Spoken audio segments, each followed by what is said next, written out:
Hi friends, કેમ છો? મજામાં? તો આજે આપણે બનાવીશું કાઠિયાવાડી રાયતા મરચાં, એટલે કે શિયાળાની સિઝન ચાલે છે, લાલ મરચાં આવી રહ્યા છે.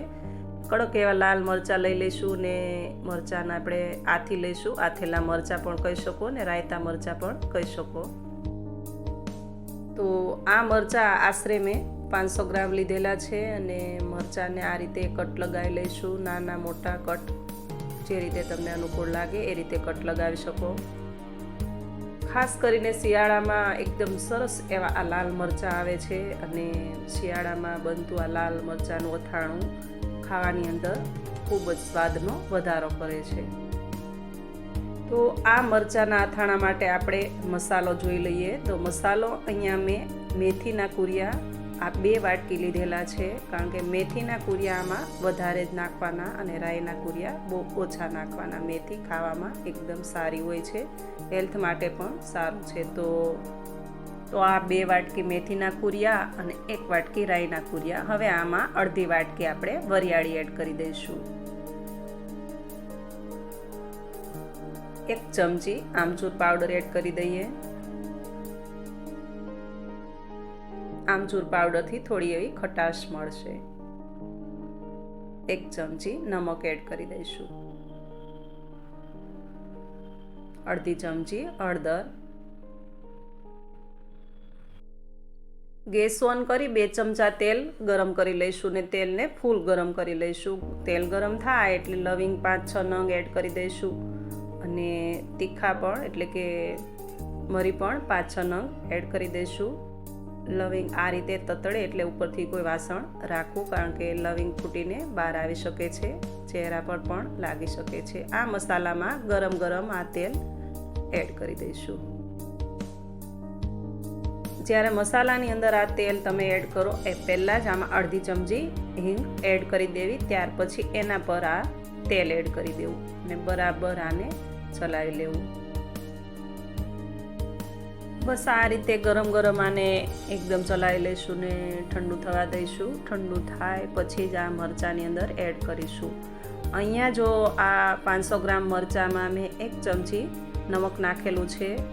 તમારે જો આમચૂર પાવડર એડ ન કરવો હોય તો નમક થોડું વધારે એડ કરવું પડે, પણ જો આમચૂર પાવડર એડ કરશો ને તો સ્વાદ સરસ એવો ખાટો અને એકદમ ચટપટો આવશે. એટલે આમચૂર પાવડર એડ કરવો એકવાર ટ્રાય જરૂર કરજો. સરસ એવો ટેસ્ટ થોડોક અલગ આવશે.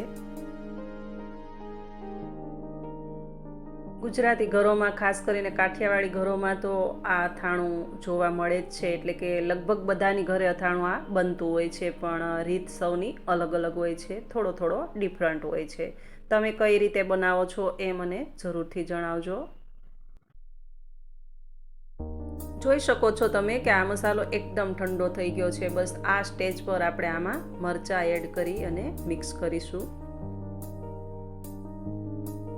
મિત્રો, આ જે મસાલો બનાવ્યો છે ને, આ મસાલામાં તમે મૂળા છે, ગાજર છે એ પણ એડ કરી શકો ને એનું પણ આ જ રીતે અથાણું બનાવી શકો અને તાજે તાજું પણ ખાઈ શકો અને સ્ટોર પણ કરી શકો. તો હવે આમાં આપણે આ મરચાં એડ કરી દઈશું અને બરાબર મિક્સ કરી લઈશું. મરચાં એડ થશે ને એટલે જબરજસ્ત આપણું અથાણું બનીને તૈયાર થશે અને જ્યારે તમે જમતી વખતે આ અથાણું સાથે લેશો એટલે સ્વાદ 100 ગણો વધી જશે.